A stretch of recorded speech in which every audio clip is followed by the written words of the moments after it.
Hola, bienvenidos a mi canal David Escarpeta Oficial. Gracias por suscribirte y gracias por ser parte de lo que Dios está haciendo.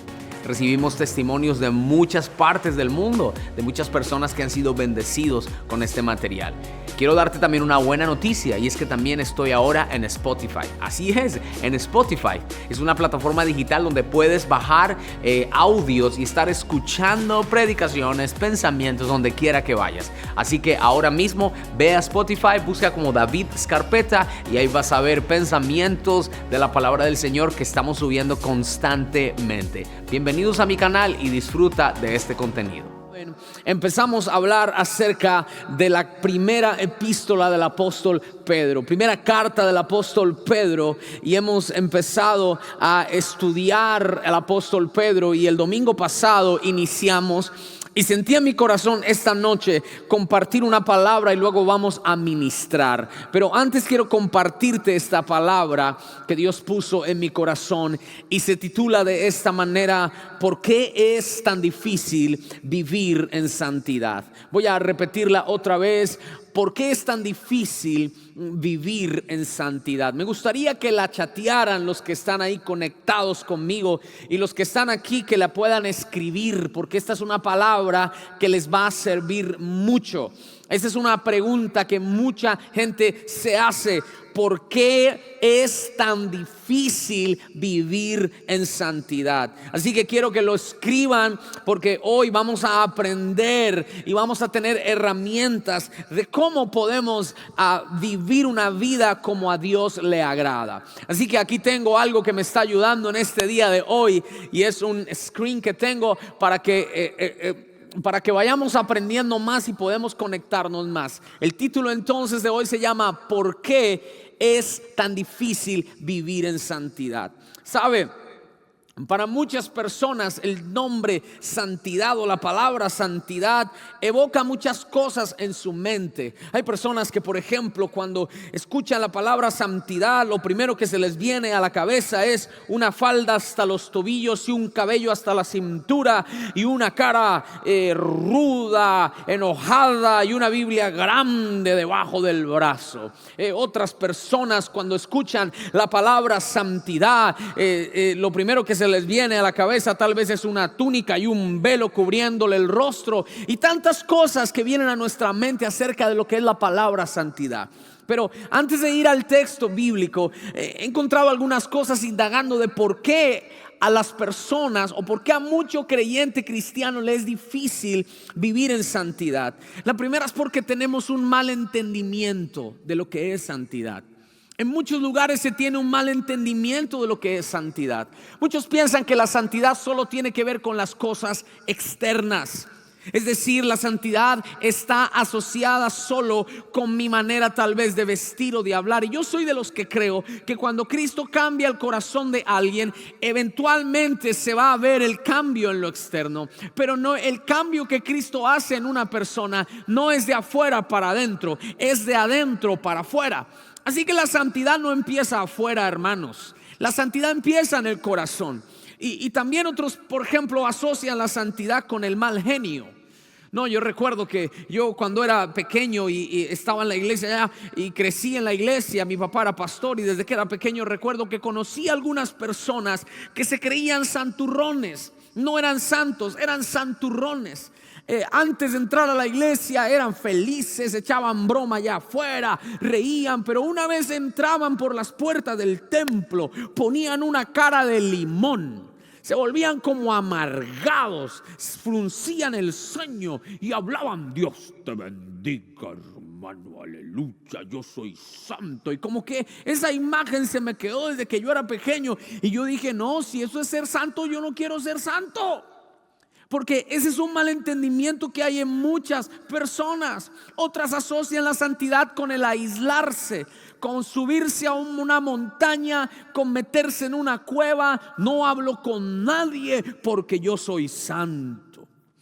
Pero no es lo que la palabra habla de la santidad, porque el término santo es apartado para Dios. Y eso es lo que Pedro nos hace ver aquí en su primera carta, que somos santos. Y ahorita lo vamos a ver especialmente qué es lo que significa ser santo. Pero otra razón por la cual es difícil vivir en santidad es porque no conocemos las armas que Dios nos ha dado para vivir una vida santa. No conocemos las armas que Dios nos ha dado.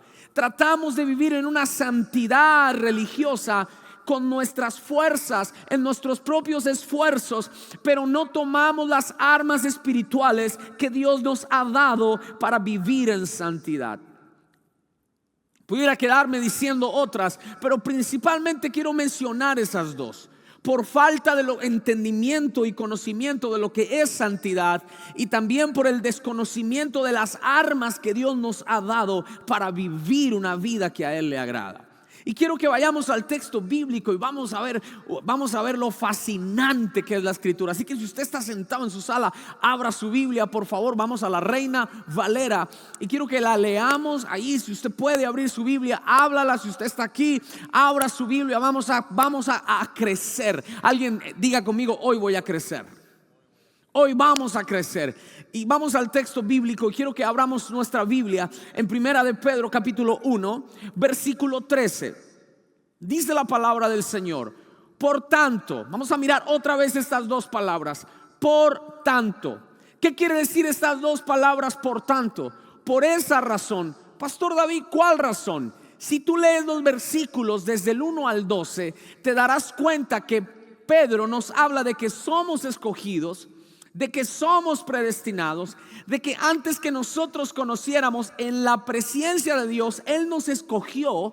Y no solamente nos escogió, sino que nos dio una herencia en los cielos, pero también nos está guardando para esa herencia, pero también nos está procesando para esa herencia, y también nos ha limpiado para esa herencia. Entonces, por esa razón, porque somos escogidos, porque Dios ha preparado una herencia para nosotros, por esa razón, aquí es la respuesta mía ante el regalo que Dios me da. Esto es para aquellos que dicen: yo puedo hacer lo que se me dé la gana, de igual manera soy escogido por Dios. Y yo les enseñé la predicación del domingo pasado, donde les decía que el hecho de saber que soy escogido por Dios me quita la culpa de situaciones difíciles que estoy afrontando, pero no necesariamente me quita la responsabilidad de ser un hijo de Dios. Y eso es lo que dice la palabra aquí. Y vamos a leerlo. Dice: por tanto, ceñid los lomos de vuestro entendimiento. Me llama la atención la palabra ceñid los lomos. No sé si alguien ha escuchado una palabra que es fájese. Fájese pues, amárrese. Como cuando Dios le habló a Job y le dijo: párate, cíñete los lomos, párate como hombre que te voy a hablar. Eso es una de las expresiones que usa aquí el apóstol Pedro, donde nos dice: ciñan los lomos. ¿Qué quiere decir esto? Prepárense mentalmente. Ciñan los lomos de la mente. Amarre la mente. Prepare la mente para que sean inteligentes. Me llama la atención que la santidad empieza en la mente. Alguien dice: no, es que la santidad es vestirse así y vestirse asá. Pero Dios sabe lo que hay detrás de ese disfraz religioso. Dios sabe lo que está pasando en la mente de cada uno de nosotros. Dios sabe las maquinaciones que hay en nuestra mente.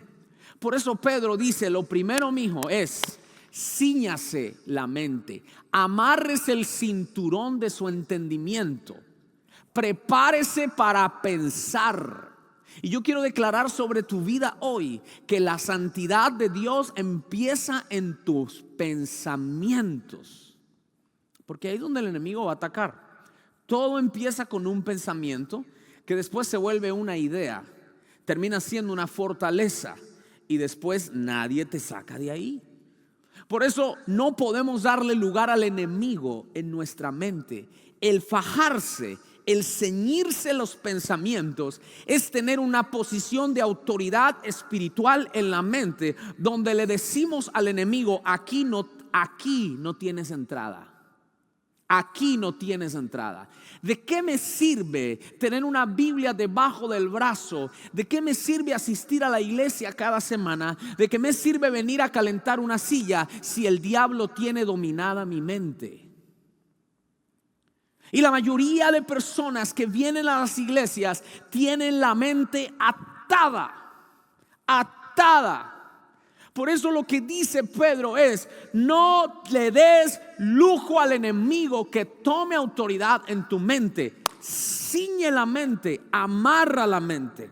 Y luego dice esta palabra: ciñan los lomos de su entendimiento. Y después dice: sed sobrios. Alguien diga esa palabra, sobrios. Esa palabra sobrio literalmente significa vele. No se me duerma, no pierda el control, no pierda los estribos, no pierda el rumbo. Y otra palabra que significa ser sobrio es abstenerse. Diga esa palabra, escríbala. ¿Cuántas metidas y regadas no hemos hecho nosotros por no ser sobrios? A mí no me gusta el licor. Una de las cosas que puedo decir que no me gusta, nunca me ha gustado, es el trago. Y me han ofrecido muchas veces licor, pero siempre digo lo mismo: no, gracias, yo no tomo. ¿Cómo se llama eso? ¿Cómo se llama eso? Abstenerse. Es imposible vivir una vida santa sin abstenerse.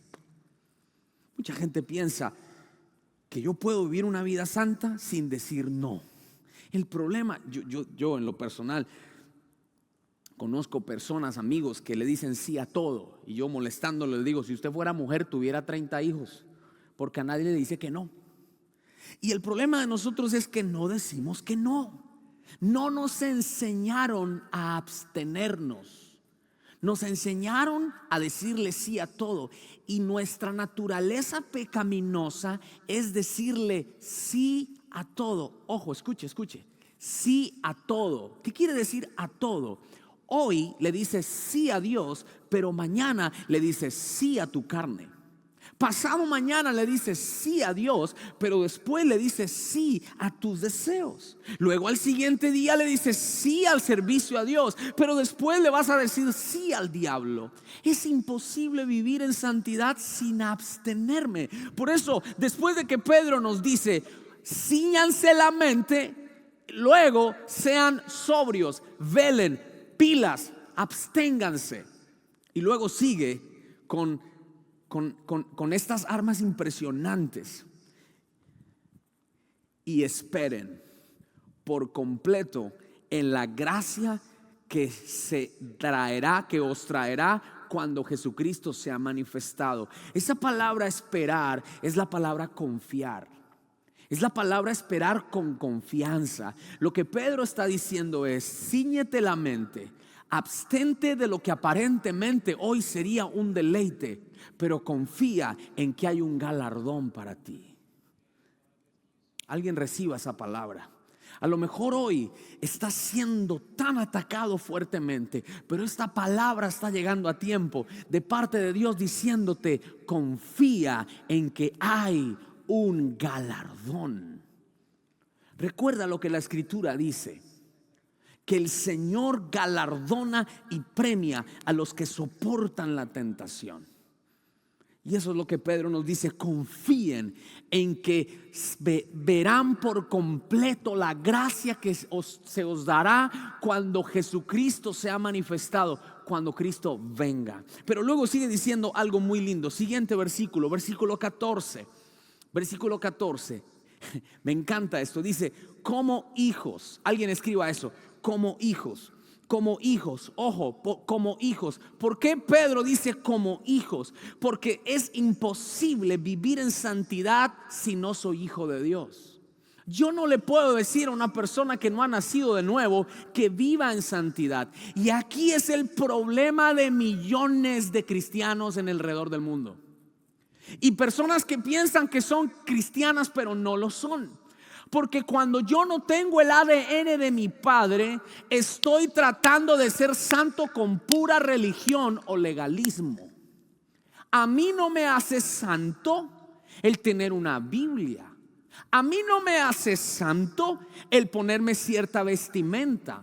A mí no me hace santo el empezar a aprender cierto lenguaje evangélico. A mí no me hace santo el levantar las manos. A mí me hace santo el nacer de nuevo. Por eso Pedro se asegura de decirnos como hijos. Si tú no eres hijo, tú no tienes el ADN de tu padre. Y si no tienes el ADN de tu padre, por más que quieras, no vas a poder ser santo. Porque la santidad no es el resultado de las acciones e intenciones y sacrificios humanos de alguien. La santidad es el resultado de la impartición de la obra del Espíritu Santo en la vida de una persona que ha nacido de nuevo. Así que eso es lo que la palabra nos dice como hijos, pero no dice solamente como hijos, sino como hijos obedientes. Esa palabra obediente, el griego de lo que significa esta palabra, en la palabra griega lo que está diciendo Pedro es esto: el que escucha y se somete. El problema de los hijos de hoy, de muchos hijos, es que uno les dice: mi hijo haga esto, sí, ya voy. Yo no sé los que tienen hijos si se identifican con lo que yo estoy diciendo. Aleluya. Mi hijo haga tal cosa, sí, ya voy. Mi hijo tal cosa, sí, ya voy. Pasan 3 horas y no lo ha hecho el bendito. Y uno tiene que venir, y ellos saben, te conocen y te miden, hasta que lo sacan de paciencia y de quicio a uno. Hay hijos así con Dios. Leen la palabra como dice la palabra del Señor, como dice la palabra del Señor en Santiago, que se mira la palabra como si fuera un espejo, pero después se va y se olvida de cómo era. Aquí Pedro dice como hijos obedientes. Alguien diga: seré un hijo obediente. Es imposible tener una vida de santidad si no hay obediencia. Luego sigue diciendo esto: no os conforméis a los deseos que antes teníais estando en vuestra ignorancia. Esa palabra conformarse significa amoldarse, acomodarse, tomar la forma de. Todos conocemos a Hulk, el hombre increíble. Y no sé si es la penúltima o la antepenúltima que hicieron los Avengers, me enojé con el hombre, me enojé con Hulk. Porque el hombre no podía ser Hulk y tenía a los enemigos más fuertes, Thanos y todo su combo, vinieron a destruirlos, pero Hulk hacía así y salió un poquito de verde aquí, pero no se pudo transformar. No sé quién se acuerda de esa película. Soy fan de los Avengers. Pero la última que sacó DC, esa está buena. Al fin sacaron una película buena los de DC. Al fin. Estaba orando desde hace años para que sacaran una buena serie. En fin, no vamos a hablar de eso ahora. Pero lo que quiero decir es esto: cuando Hulk se transforma, él toma su forma de un monstruo completo, ¿sí o no? Ok, Pedro dice: no tomen la forma de lo que eran antes. No tomen la forma de lo que ustedes eran antes. Pero dice esto: no dejen que su forma se deje llevar conforme a los deseos. Esa palabra deseo que usa Pedro aquí no es la palabra cuánto anhelo tu presencia, Señor. No.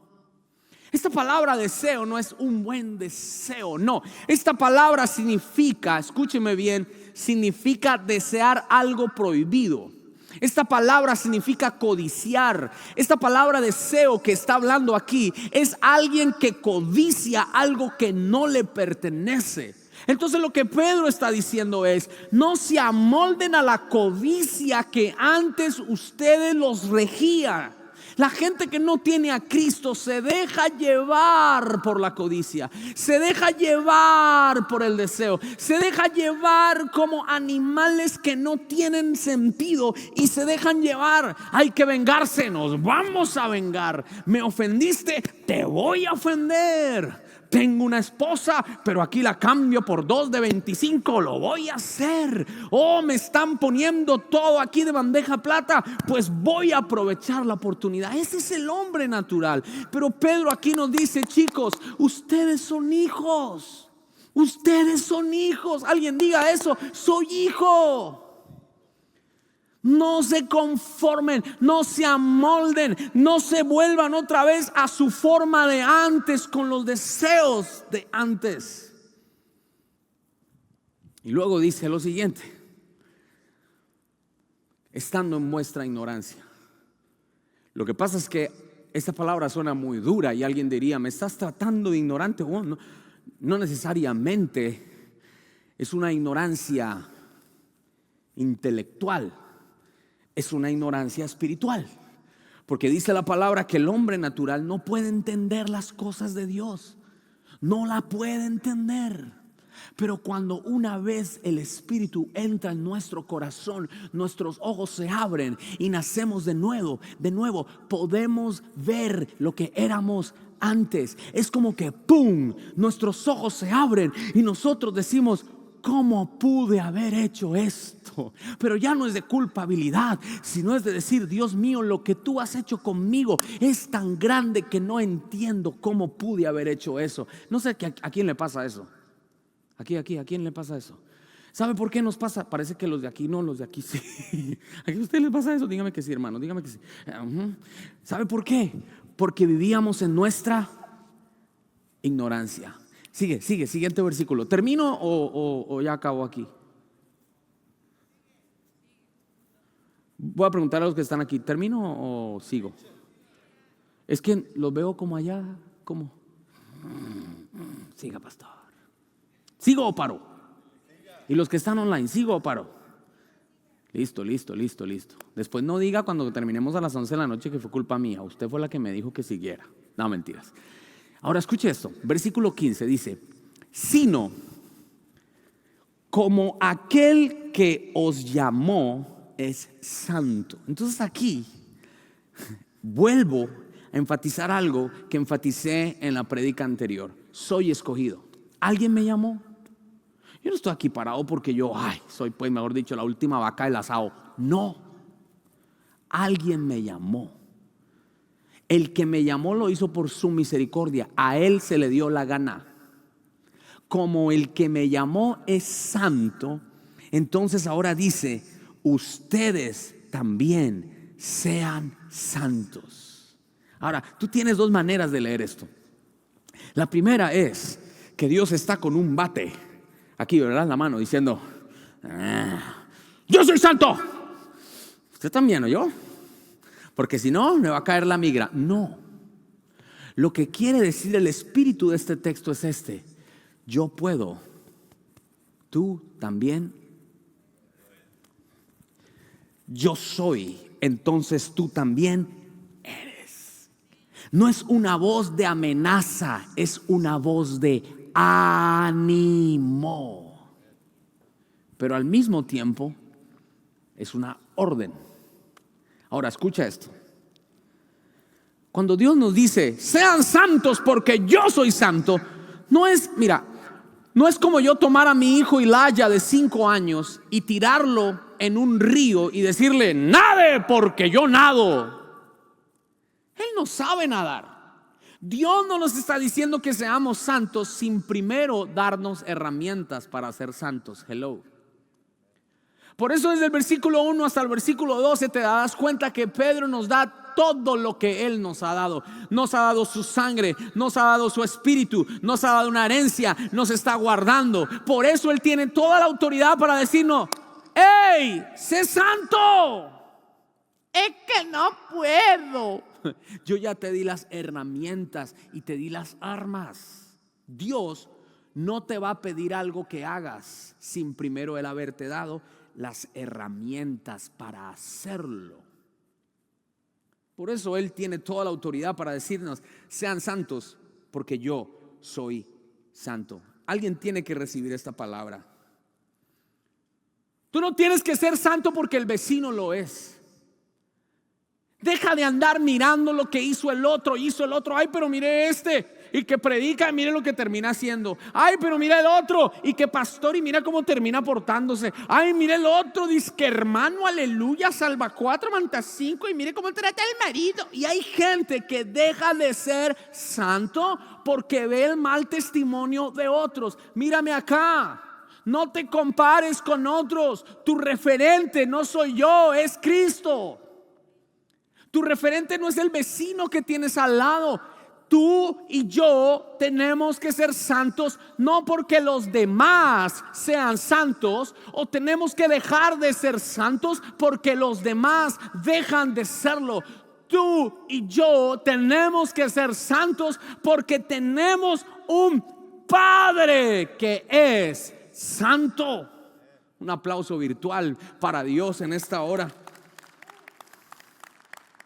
En otras palabras, ustedes son mis hijos, tienen mi ADN, ustedes han nacido de nuevo, por eso sean como yo. Sean como yo. Pero también me encanta esto. Siguiente versículo 17. Y si invocáis, esa palabra invocar es llamar. Llamar. Alguien diga llamar. ¿Llamar a quién? ¿A quién? A mi Padre. Me encanta esto que no dice, y si ustedes invocan al Señor o invocan al Dios por allá, no, a papá. Hay algo que yo admiro de las mujeres, de las mamás, es que tienen, no sé, como que cuando tienen un bebé, algo se despierta en ellas que saben cuando ese bebé está llorando y el papá no escucha nada. Eso me pasó con todos mis hijos, con mi esposa. Ella me decía, el niño está llorando. Y yo, ¿qué? Yo no escucho nada. Y en esa época no teníamos la radiecita. Ahora le ponen cámara, le ponen todo así. Hay padres donde uno ve y tiene 3 computadores viendo al niño así, el niño así, el niño así. No duerme mirando al niño. Pero en esa época no estaban en otro cuarto y no había manera de escucharlo. Yo no escuchaba nada. Y claro, las mamás abusan y lo mandan a uno. Vaya, que el niño está llorando. Yo no, que no está llorando. Yo no escuchaba nada. Y cuando entraba al cuarto, y era como están recién nacidos, ¿verdad? Un llanto que no, así. Yo digo, pero esta mujer tiene un chip en el oído. ¿Qué onda? Ella sabe cuando su bebé la está llamando. Alguien tiene que recibir esta palabra. Tienes un Padre a cual puedes clamar en tus momentos de debilidad.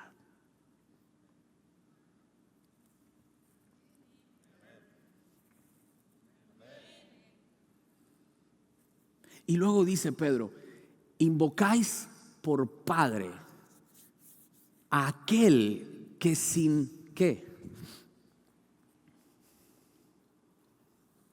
Esa palabra acepción significa que Él no hace diferencia, Él no tiene favoritos. En una versión que dice al que no tiene favoritos.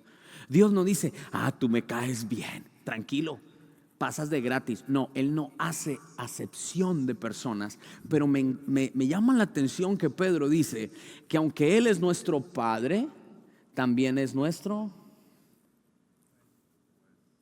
Aunque Él es mi papá, también es mi juez. Y luego dice, el que sin acepción de personas juzga según la obra de cada uno. O sea, Él no va a juzgar algo que no es justo. Aún siendo Dios y pudiendo hacer lo que Él quiere, Él va a juzgar imparcialmente a todo el mundo, según sus obras. Allá no era, es que yo era sobrino de María. No. Todo el mundo será juzgado, seremos juzgados según nuestras obras. Pero luego dice, por esa razón, condúzcanse, compórtense, ¿en qué? En temor. Todo el tiempo de vuestra peregrinación, es decir, que no somos de aquí, somos del cielo y estamos aquí de peregrinos. Pero esto es lo que quiero enfatizar, que el Espíritu Santo me mostraba en este texto y te lo quiero compartir. Él es mi Padre, amén. ¿Para cuántos Dios es su papá? Pero no significa de que deja de ser el juez. Y es es una mezcla de una sana relación con Dios. Hoy en día en muchos lugares se predica que Él es papito y que te calles los yoyitos y que Él es papito, que tu papito y que tu papito. Y vemos a Dios como un Papá Noel grande. Ven, hijo mío, ¿qué quieres de regalo de Navidad? Y en muchas iglesias se predica ese concepto de un papá como retrasado, como abobado. De un papá que como que no ve nada, que simplemente dice tranquilo, Camilo. Y mientras la gente escucha ese mensaje, hace lo que quiere, pero se nos olvida que Él es un padre que es también juez. Entonces, Jesucristo tuvo una relación con siendo Dios, 100% Dios, 100% hombre.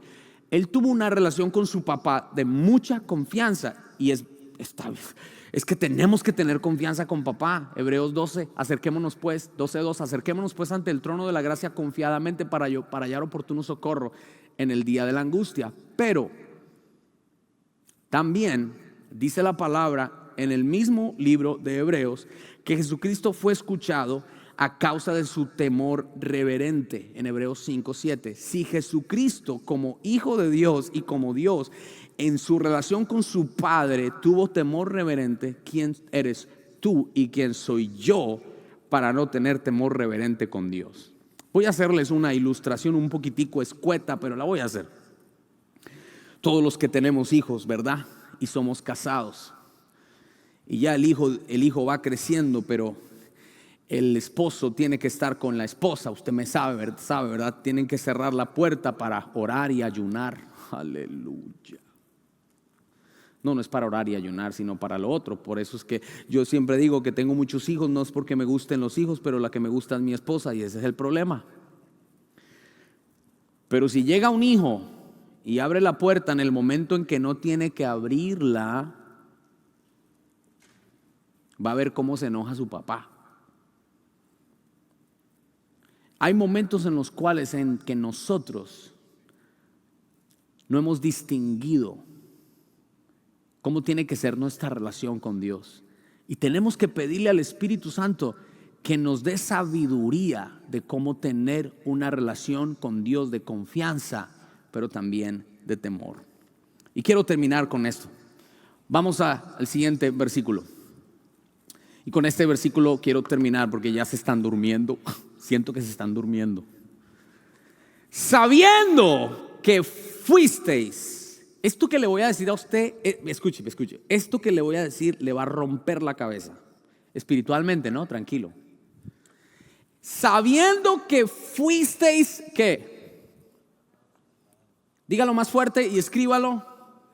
Esa palabra rescatados quiere decir redimidos, salvados de vuestra mala manera de vivir vana, la cual, o sea que no valía la pena, la cual recibiste de vuestros padres, pero no fuisteis rescatados con cosas corruptibles como oro o como plata. Sigue. Versículo que sigue, versículo 19. Sino fuisteis rescatados ¿con qué? Con la sangre preciosa de Cristo, como de un cordero sin mancha y sin contaminación. Escúchame, porque esta arma te va a ayudar para vivir una vida en santidad. Tenemos que entender el poder de la sangre de Cristo.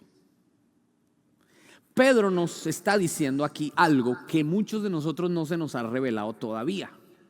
Porque muchos tenemos la sangre de Cristo como cuando está manejando y se va a chocar. ¡Sangre de Cristo, me voy a estrellar! ¡Sangre de Cristo!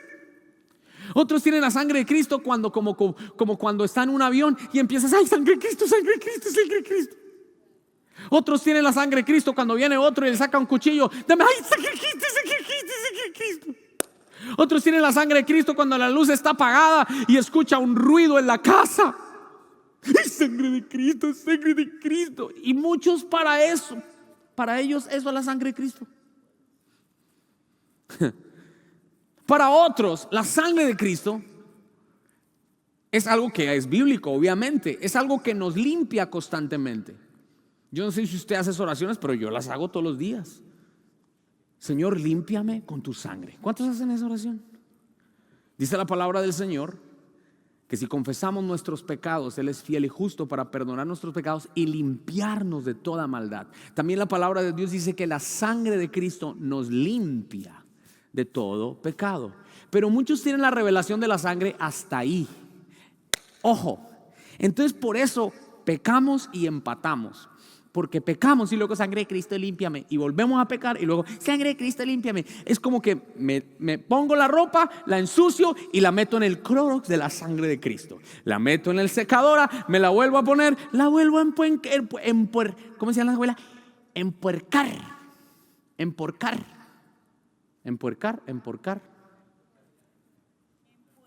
Usted sí viene puerco. Así le hablaban a uno, ¿no? Puerco, esa palabra puerco es de marrano. Ay, me trataron como marrano desde chiquito y yo no sabía, hasta ahora me di cuenta. Es que hay que guardar este puerco. Mire cómo llega usted, todo puerco, todo cochino, todo sucio. Bueno, muchos hacemos así. Hacemos lo que queremos y luego sangre de Cristo límpiame. Y luego otra vez, sangre de Cristo límpiame. Pero mire lo que dice Pedro acá.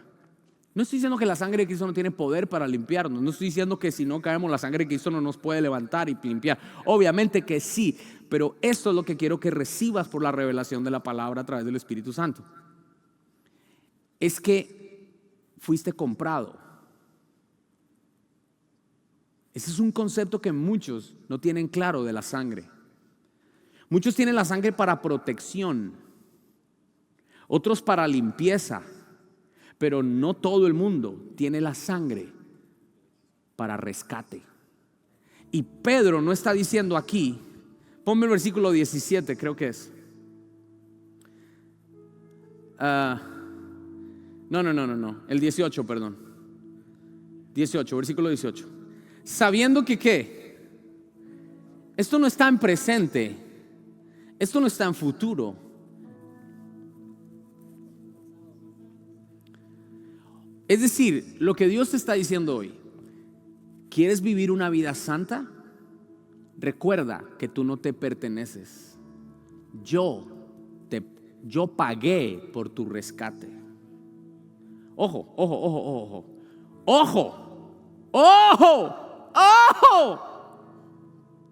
Porque muchos dicen, sí, Padre, tú me rescataste, Señor, del pecado, de la muerte, del mugrero. Y muchos oran así pensando que Dios me rescató y qué lindo el Señor que me rescató. Escucha, esa palabra rescate significa que había alguien que era esclavo y le pertenecía a otro. Pero llegó alguien y pagó por su rescate y lo sacó de esa esclavitud, pero ahora sigue siendo esclavo. Solo que ya no es esclavo de su dueño anterior. Ahora es esclavo del que lo compró. Y eso es lo que muchos cristianos no entienden. Señor, gracias porque me rescataste. ¿Para qué? ¿Para seguir haciendo lo que quiero? No. Lo que hoy Dios te dice es, cuando entiendas que mi sangre te rescató, te redimió, es decir, no solo te saqué, sino que te compré, que eres propiedad mía, entonces ya dejarás de vivir para ti y empezarás a vivir para mí. ¿Qué tal si mañana cuando te levantas de tu cama, te levantas con el entendimiento de que no te perteneces? ¿Qué tal si cuando hablas con alguien, hablas con esa persona teniendo en tu mente y en tu corazón de que tú no haces lo que se te da la gana, sino que perteneces a alguien que te compró? ¿Qué tal si cuando llega el momento en que tal vez estemos siendo tentados o estemos siendo, qué sé yo, queriendo ser jalados por los deseos? ¡Ey, espérate! Yo soy comprado. Espérate, yo no me pertenezco a mí. Tengo que pedirle permiso a mi dueño. Y quiero meterte esto en la mente. ¿Qué tal si a partir de ahora vivimos como esclavos, pero de Jesucristo? ¿Dónde está eso en la Biblia? ¿Cómo que dónde está eso en la Biblia? En todo lado. Pablo mismo dice que somos esclavos de Jesucristo. Entonces no es, Señor, gracias que me rescataste. Sí, amén, gracias que me rescataste, pero me rescataste porque soy propiedad ahora de Cristo. Y los que son propiedad tienen un sello. Tienen un sello. Algunas veces se los ponían acá, otras veces se los ponían acá. No sé si han visto la película Gladiador. ¿Se acuerdan de esa película? Cuando el man estaba ahí ¿se acuerdan? ¿No se acuerdan? Una que yo grabé hace algunos años atrás. Y cuando estábamos haciendo una cena estaba sin camisa y todo así con músculos y tal. Bueno, ¿cómo se llamaba el actor El actor. ¿Ah? Russell Crowe. ¿Cómo está el apellido? Russell Crowe. Russell Crowe. Russell Crowe. Cuando estaba este tipo de esclavo para pelear, le ponen una cosa como el que le ponen a las vacas, ¿no? Una marca con un fierro, con fuego y nosotros tenemos un sello de esclavos. ¿Cuál es tu sello, David, esclavo? ¿Qué?